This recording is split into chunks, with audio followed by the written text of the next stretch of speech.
ഈ സ്കൂൾ കലോത്സവ വേദികളിൽ ഒട്ടേറെ വേറിട്ട കാഴ്ചകളും വ്യത്യസ്തമായ കാഴ്ചകളും കാണാൻ കഴിയും. അതിലൊന്നാണ് ഈ ഒരു മത്സര വിഭാഗമായ മദ്ദളം കേളി. എന്നോടൊപ്പം ഉള്ളത് ഇപ്പോൾ അതിൽ മത്സരിച്ച ഒരു മത്സരാർത്ഥിയാണ്. എന്താണ് പേരെന്താണ്? ആദിനാഥ്. ഏതാണ് സ്കൂൾ? ഏതാണ്? കോട്ടയം ഗിരിദീപ്. കോട്ടയത്താണ്. അപ്പോൾ എത്ര നാളായി ഇത് പരിശീലിക്കുന്നു ഈ ഐറ്റം? ഞാൻ കഴിഞ്ഞ വർഷം തൊട്ട് 2 വർഷം +1 തൊട്ട്. +1 കഴിഞ്ഞ വർഷം മത്സരത്തിന് വന്നിട്ടുണ്ടായിരുന്നു സംസ്ഥാനത്തിൽ? ഉണ്ടായിരുന്നു. ഏതാണ് ഗ്രേഡ്? ഏതായിരുന്നു? B grade. ബി ഗ്രേഡ് ആയിരുന്നു. അപ്പോൾ ഇത്തവണ എ ഗ്രേഡ് കരസ്ഥമാക്കാൻ വേണ്ടി കൂടുതൽ പരിശീലനത്തോടുകൂടിയാണ് വന്നിരിക്കുന്നത്. അതെ.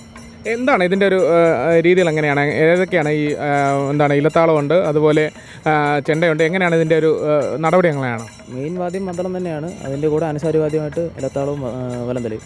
വലന്തലയും എന്ന് പറയുന്നത് ചെണ്ടയാണ്. അപ്പോൾ ഈ 4 പേരാണ് വേദിയിൽ അവതരിപ്പിക്കുന്നത് അല്ലേ? ആരാണ് മാഷാരാണ്? ഗുരു ആരാണ്? വെണ്ണിമല അനിവാശൻ, മാങ്ങാനം ജിഷ്ണു ചേട്ടൻ, മാലമന ചേട്ടൻ, മാലമനാശൻ, വൈഷ്ണവേട്ടൻ. ഇപ്പോൾ എല്ലാവരും കൂടി ചേർന്നാണ്. എങ്ങനെ ഉണ്ടായിരുന്നു വേദിയിൽ അവതരിപ്പിക്കപ്പെട്ടപ്പോൾ? എങ്ങനെ ഉണ്ടായിരുന്നു? സന്തോഷം തോന്നിയോ? സന്തോഷം തോന്നിയിരുന്നു. എത്ര വർഷമായി ഇവിടെ എത്തുന്നു? ഇവിടെ കലോത്സവത്തിൽ ഇത് ഞങ്ങളുടെ 3ാമത്തെ കൊല്ലമാണ്. എങ്ങനെ ഉണ്ടായിരുന്നു? വായിച്ചപ്പോൾ എങ്ങനെ ഉണ്ടായിരുന്നു? സന്തോഷം തോന്നിയോ? സന്തോഷമായിരുന്നു. എങ്ങനെയാണ്, എന്താണ് പറയാനുള്ളത്? വളരെ നല്ല എക്സ്പീരിയൻസ് ആയിരുന്നു. 3ാമത്തെ വർഷമായിരുന്നു. ഇവിടെ എന്താണ് പേരെന്താണ്? ശ്രീനന്ദ്. എങ്ങനെ ഉണ്ടായിരുന്നു? ഞാൻ ആദ്യമായിട്ടാണ് എടുക്കുന്നത്. എങ്ങനെയുണ്ട് കലോത്സവത്തിൻ്റെ? കലോത്സവം എങ്ങനെയുണ്ട്? കളറാണ്. രക്ഷിതാക്കളാണെന്ന് തോന്നുന്നു. എന്താണ് ചേട്ടാ പേരെന്താണ്? എൻ്റെ പേര് ബിനു കോയിക്കൽ. ഓക്കെ.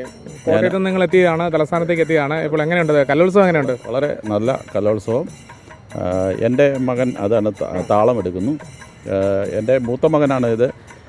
ഇദ്ദേഹം കുറച്ച് ദിവസമായിട്ട് ഇവരുടെ കൂട്ടത്തിൽ നിന്ന് അതിന് ഇന്നും കൂടി പ്രാക്ടീസ് ചെയ്ത് ഇപ്പം വേദിയിലേക്ക് ഇറക്കിയതാണ്. ഞാൻ ആ സ്കൂളിൻ്റെ PTA പ്രസിഡൻ്റ് കൂടിയാണ്. അപ്പോൾ വർഷങ്ങളായി പല സ്ഥലങ്ങളിലായിട്ട് ഈ കലോത്സവ വേദികളിൽ പോകുന്നതാണ്. ഒരു പരിശീലകൻ എന്നുള്ള നിലയിൽ എങ്ങനെയുണ്ടായിരുന്നു? കുട്ടികൾ എങ്ങനെ ഉണ്ടായിരുന്നു? കുട്ടികൾ നന്നായിട്ട് ചെയ്തു. അവർക്ക് ചെയ്ത് കഴിയുമ്പോൾ തൊട്ട് A ഗ്രേഡ് കിട്ടുമെന്ന് എനിക്കറിയായിരുന്നു. ഞാനിവിടെ ഇവരെ പോലെ തന്നെ മത്സരാർത്ഥിയായിട്ട് വന്നതാണ്. 5 വർഷത്തോളം ഞാൻ സ്റ്റേറ്റ് കലോത്സവം പോയിട്ടുണ്ട്. പഞ്ചവാദ്യവും മദ്ദളവും വയലിനും ഒക്കെ ആയിട്ട് പോയിട്ടുണ്ട്. അതിനുശേഷം എൻ്റെ അനിയനാണ് ഇവിടെ താളം. അവർക്ക് ഇന്നലെ മിനിഞ്ഞാന്ന് പഞ്ചവാദ്യം ഉണ്ടായിരുന്നു. പഞ്ചവാദ്യത്തിന് ഇവർക്ക് ഇതേ ടീമിന് തന്നെയാണ് A ഗ്രേഡ് ഉണ്ട്. ഇന്നിപ്പോൾ മദ്ദളവും കേളി A ഗ്രേഡ് കിട്ടി. വളരെ സന്തോഷം. അപ്പോൾ തകർക്കുകയാണ്. അതെ. എങ്ങനെയുണ്ട് കുട്ടികൾ? എങ്ങനെ ഉണ്ടായിരുന്നു വേദിയിൽ? എങ്ങനെ ഉണ്ടായിരുന്നു? നല്ല പെർഫോമൻസ് ആയിരുന്നു. ഞാൻ ആദിനാഥിൻ്റെ ഫാദറാണ്. ഇവർ 3 വർഷമായിട്ട് പഞ്ചവാദ്യത്തിൽ A ഗ്രേഡ് കരസ്ഥമാക്കുന്നുണ്ട്. പിന്നെ ഇവർക്കൊരു ജൂനിയർ ടീമും ഉണ്ട്. അത് ഹൈസ്കൂളിൻ്റെ അതിനും 2 വർഷമായിട്ട് A ഗ്രേഡ് ഉണ്ട്. നല്ല രീതിയിൽ പോകുന്നു. അപ്പോൾ ഇവിടെ നിന്ന് ഡബിൾ ഹാപ്പി ആയിട്ടാണ് പോകുന്നത്. അതോ ഇനി ഏതെങ്കിലും ഐറ്റം കൂടി ഉണ്ടോ? ഇല്ല ഉള്ളൂ, കഴിഞ്ഞു. ഇനിയിപ്പോൾ ഞങ്ങൾ തിരിച്ച് രാത്രി തിരിച്ച് വണ്ടി കയറുകയാണ്.